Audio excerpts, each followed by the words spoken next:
열린 라디오 YTN에서는 시청자 여러분의 목소리를 듣습니다. 참여 신청과 의견은 유료 문자 샵 0945, 우물정 0945나 YTN 라디오 프로그램 열린 라디오 YTN 게시판을 통해 남겨주세요. 네, 뉴미디어 트렌드 함께해 주시는 분이죠. 콘텐츠를 사랑하는 분이십니다. 뉴아이디의 김조한 이사 전화 연결돼 있습니다. 김 이사님, 안녕하세요. 안녕하세요. 네. 자, 오늘은 2주의 화제 영상부터 만나볼 텐데, 저희가 조금 전까지 이 드라마 얘기를 했는데, 네. 이상한 변호사 우영우 준비하셨네요.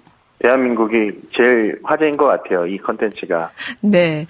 요즘 정말 인기를 얻고 있는데, 우리 김 이사님은 콘텐츠 전문가시니까, 어떤 점에서 우리 시청자들의 마음을 사로잡은 거라고 보세요? 이게 사실 착하고 재밌는 컨텐츠가 없거든요. 착하면 착한 대로, 재밌으면 재밌는 대로 있는데 두 개가 결합되기가 어려운데 착하고 재밌는 컨텐츠라서가 아닐까라고 좀 조심스럽게 생각을 해보고요. 네. 요즘 너무 갑자기 또 힘들잖아요. 이제 좀 나아지려고 하는데 또 계속 물가다 뭐다 해서 계속 선한 콘텐츠가 좀 그리운 시점이 된 것 같아요. 예전에는 좀 분노, 뭔가 화가 많다 이랬는데 네.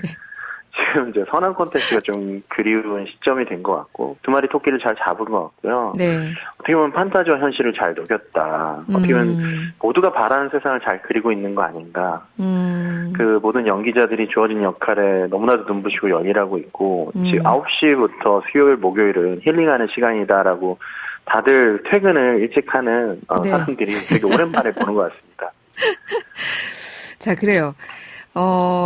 드라마 관련해서 좀 흥행 요소들을 좀 더 살펴볼 텐데, 이게 좀, 뭐랄까, OTT에서도 방송이 되면서, 네. 동시에 또 TV 채널에서도 나오잖아요? 네, 이게 이제 그 ENA 채널에서 하고 있는 전략 중에 하나가 방송 후에 넷플릭스 공개를 네. 같이 하는 경우들이 있어요. 네. 이게 이제 굽힐 수는 없다 때부터 나왔던 방식인데요. 지금 같이, 그러니까 방영 끝나고 넷플릭스에 공개가 됩니다. 지금 네. 국내에선 탑2로 진입을 했고요. 네. 지금 뭐 서서히 상승이나 입소문이 난 게 아니라 들어가자마자 굉장히 큰 입소문이고, 그러니까 대한민국이 순간 벌떡 일어났다라고 보시면 될 것 같고. 순간 벌떡 일어났다. 보고 깜짝 놀란 거죠. 이게 뭐야. 이렇게 해서 넷플릭스도 찾아보고. 네. 일본, 태국, 대만에서 1등이고요. 그래요? 예, 그리고 수요일 기점으로 전 세계 넷플릭스 TV쇼 그 데이터가 나오잖아요. 네. 거기서 비영어권 부문에서 1위를 기록하고 있습니다. 그래서 아직 서구권이나 남미에서는 공개되지 않았는데 네. 이런 데도 높은 성적을 내고 있고 그러다 보니까 또 리메이크 제안도 벌써 들어오고 있대요. 미국 쪽에서 적극적이다. 왜냐하면 이제 비슷한 컨텐츠라고 볼 수 있죠. 이제 굿닥터가 한국 드라마였는데 미국으로 그렇죠. 제작돼서 지금 시즌 5까지 네. 뭐 전미 시청률 1위도 기록한 컨텐츠다 보니까 네. 이것도 잘 맞지 않겠냐라는 의견들이 있는 것 같습니다. 그런데 이 본방이 방영되는 이 ENA라는 채널이요. 네. 이 당초에 제 주변에서는 이 드라마가 막 인기라는 얘기가 나오니까 도대체 몇 번에서 봐야 돼? 맞아요. 네, 어디서 봐야 되는 거야? ENA는 우리가 처음 들어보는 채널 아니야? 이런 얘기들 많이 하셨거든요. 네. 네, 이 ENA 정체가 뭔가요? YTN 건물이랑 조금 떨어진 블록에 있는데 스카이TV라고 하면 좀 더 친숙하게 이해하실 것 같아요. 아, 네. 스카이TV에서 드라마 재방송을 주로 했던 스카이 드라마 채널을 네. 올해 4월에 리브랜딩하면서 네. 드라마 제작에 전격 투자하겠다라고 했었거든요. 네. 그러면서 이제 아까 말씀드렸던 것처럼 넷플릭스랑 동시 공개했던 굽힐 네. 수는 없다. 네. 우영우가 이제 엄청난 성공을 거두면서 TVN이 그 어떤 리브랜딩 어떻게 보면 그 개국하고 나서 이렇게 큰 인기를 얻게 되는데 상당히 오랜 시간이 걸렸었거든요. 그렇죠. 근데 이제 ENA 채널은 그 엔터테인먼트 DNA의 그 줄임말인데요. 엔터테인먼트 DNA. 네. 어떻게 보면 제2의 TVN을 만들겠다는 야심이 들어가 있던 채널이었는데 네. 지금까지 봤을 때는 굉장히 큰 성공적이지 않나 생각합니다. 그렇군요. 사실 뭐 그냥 케이블이나 IPTV도 아니고 이제 스카이 TV라고 하면은 좀 더 거리감이 있는 그런 네. 채널이었는데 그런 핸디캡을 갖고도 이렇게 입소문난 드라마를 성공시키는 거. 이 채널에 보니까 시청률이 처음에는 뭐 이렇게 0.9 이렇게 시작을 했는데 뭐 9%를 넘었대요. 네네. 심지어 네. 수도권 시청률은요, 10%가 넘었습니다. 이게 말이 됩니까? 그러니까 이게 사실 아까도 얘기하셨지만 채널 번호는 찾기 전쟁이 펼쳐졌어요. 왜냐면 이게 다 다르거든요, 동네마다. 맞습니다. 그러니까 그 스카이 TV를 소유하고 있는 스카이라이프를 제외하고는 스카이라이프는 1번입니다. 채널 1번인데 그 외에는 20번을 다 넘어요. 네, 저희 동네는 75번이더라고요. 네. HCN 같은 경우는요, 997번이에요. 네. 그러면 이건 오히려 0번에서 뒤로 돌아가야지 찾을 수 있는 채널인데, 그러니까 이게 보시면 동시간대는 아니지만 이제 9시 이후에 이제 종편 지상파 포함해서 최고 시청률이 3.4%인 TVN의 2부예요. 그러면 뭐 비교 자체가 안 되죠. 그러니까 9시 이후에는 어떻게 보면 대한민국에서는 뭐 우영우만 보고 있다라고 봐도 과언이 아니고, 그러니까 예를 들면 지상파와 종편의 드라마를 보려는 사람들이 다 모여서 우영우를 봤다라고 하는 게 맞지 않을까. 그 편성 시간대도 되게 재밌어요. 9시거든요. 보통 드라마 하는 시간보다 1시간 빨리 한다고 보시면 될 것 같아요. 이렇게 편성했음에도 이 인기 어떡할까 궁금하고요. 네, 저희가 앞서 이제 미디어 비평에서는 이제 장애인이 등장하는 드라마로서의 어떤 편견을 깨고 그 선전하고 있는 면에 대해서 한번 짚어봤었는데, 아직도 뭐 한참 남았다고 해요. 초중반인데 어떻게 더 선전하는지요. 네네네. 자, 다음은 OTT 얘기를 좀 해볼까 하는데요. 네. 티빙하고 이 KT의 OTT 시즌이 합병을 한다고요? 네, 전에도 계속 이런 움직임이 있다라는 얘기를 말씀을 드렸었는데요. 네. 지금 지난 목요일이죠. 네. 지난 목요일 날 전격적으로 합병이 발표가 났습니다. 네. 그래서 KT 시즌과 이제 우리나라 이제 2등, 3등을 하던 OTT인 티빙이 CJ 티빙이 합병을 하기로 했고요. 네. 티빙 대 KT 시즌의 이제 합병 비율은 1대 1.5735 비율입니다. 그래서 CJ E&M이 분사한 OTT 서비스 티빙은 이제 CJ E&M 지분이 57%인데요. KT 스튜디오 지니가 만든 서비스인 이제 시즌 같은 경우는 지금 KT가 100% 보유를 하고 있었는데, 네, 이게 이제 합병되면서 이제 진짜 큰 지각 변동이 일어날 것 같습니다. 네. 사실 이 OTT 시장에서 넷플릭스 다음이 티빙이잖아요. 네네. 티빙은 나름대로 이 OTT 업계에서 좀 자리 잡은 게 아닌가, 뭐 이런 생각을 했었는데. 웨이브랑 티빙이요. 네. 조사하는 곳마다 조금씩 다른데 2위를 거의 엎치락뒤치락 하고 있었습니다. 아, 그래요? 네네네. 그래서 어쨌든 시즌은 이제 신생이고 좀 많이 가입자가 많지 않은 반면에 티빙은 어느 정도 인지도가 있어서 자리 잡지 않았나 이런 생각을 했었는데 왜 이렇게 합병을 하게 된 걸까요? 일단은 CJ가 그 KT에서 분사한 스튜디오 콘텐츠 사업인 스튜디오 지니에 투자를 많이 했었었고요. 네. 1,000억 정도 투자를 하기로 발표를 했었죠. 네. 그리고 이제 말씀하셨던 것처럼 웨이브와의 경쟁. 근데 이게 계속 이제 2위 구도라고 보여지면 사실 이제 서로 성장하기가 좀 어려운데, 시즌 같은 경우는 KT가 뒤에 있지 않습니까? 지금, 티빙 같은 경우는 통신사가 뒤에 있지 않거든요. 그러니까, SK 같은 경우는 웨이브를, 이제 주력 OTT 사업으로 가입자들한테 어떻게 좋은 가격으로 제공한다든지 이런 그런 마케팅을 해왔는데, 티빙은 지금 네이버를 제외하고는 그런 마케팅은 없었어요.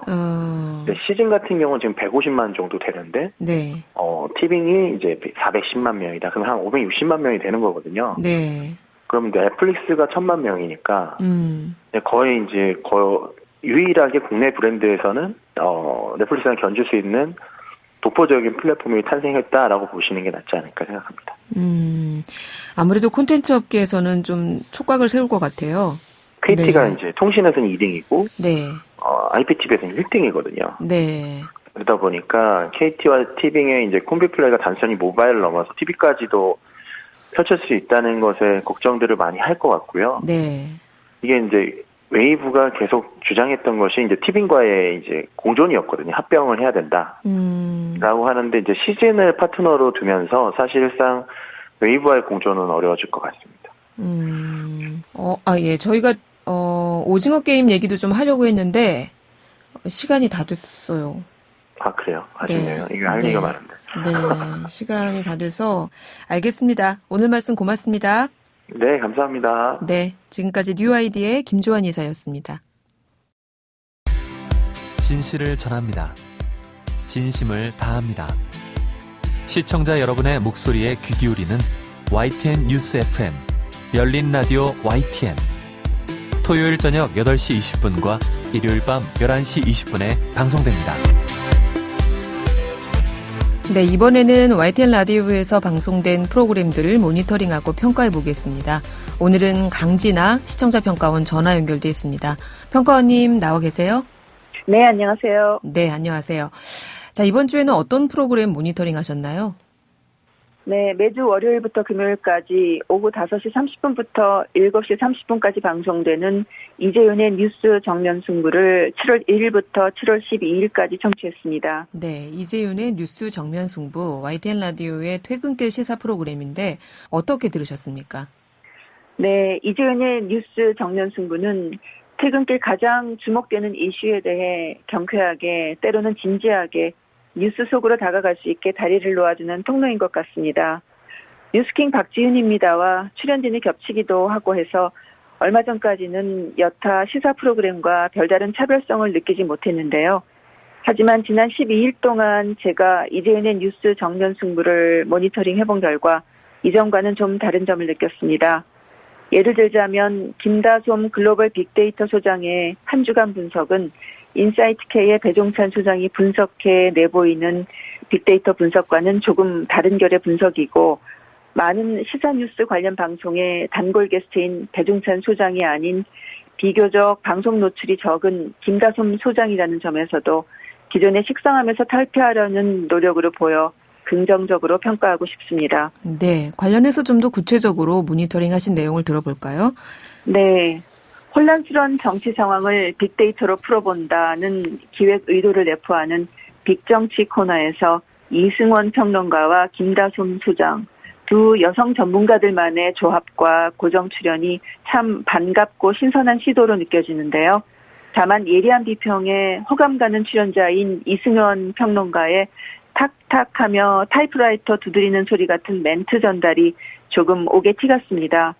거기에다 보통 사람들의 말의 속도에서 2배속 빠른 듯한 말의 전달에 있어서도 물론 뉴스의 긴박감이나 시사적 중요도를 부각시키는 데 도움이 되기도 하겠지만 우선 청취자들에게 불안감을 불러일으키는 듯해서 조금 재고가 필요해 보입니다. 네.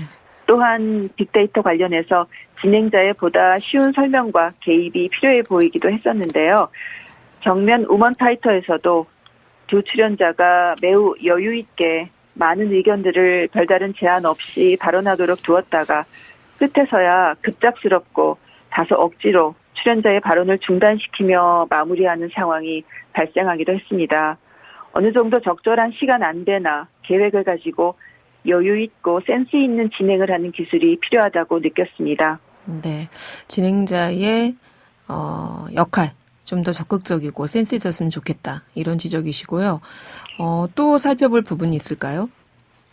네, 요즘 청취율 조사 기간이라 방송 중에 청취율 조사에 대한 청취자의 적극 협조를 독려하는 진행자의 협조 멘트를 접하고 있는데요. 과거에 청취율 조사 안내 멘트는 때로는 과하다 싶을 정도의 피로감을 느끼게 했고, 때로는 시장 상인들의 강매와 같은 수준의 강요를 받는다 싶은 불편감이 있었습니다. 네.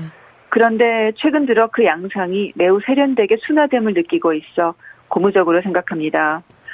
이재윤의 정면 승부에서 만나는 청취율 조사 동료 메시지 전달은 특별히 매우 재밌고 영리하다 싶은데요. 멘트의 어필 방식이 퀴즈 형태이거나 때로는 상황극 형식을 취하는 등 유쾌하기 때문입니다. 청취자 입장에서 매우 부담없고 재밌고 담백해서 심지어 반복해서 듣고 싶다는 생각이 들기도 합니다. 제작진의 재능이 돋보입니다. 네. 오늘은 이재윤의 뉴스 정면 승부에 대한 시청자 평가원의 의견 들어봤습니다. 오늘 말씀 고맙습니다. 네, 감사합니다. 네, 지금까지 강진아 시청자 평가원이었습니다.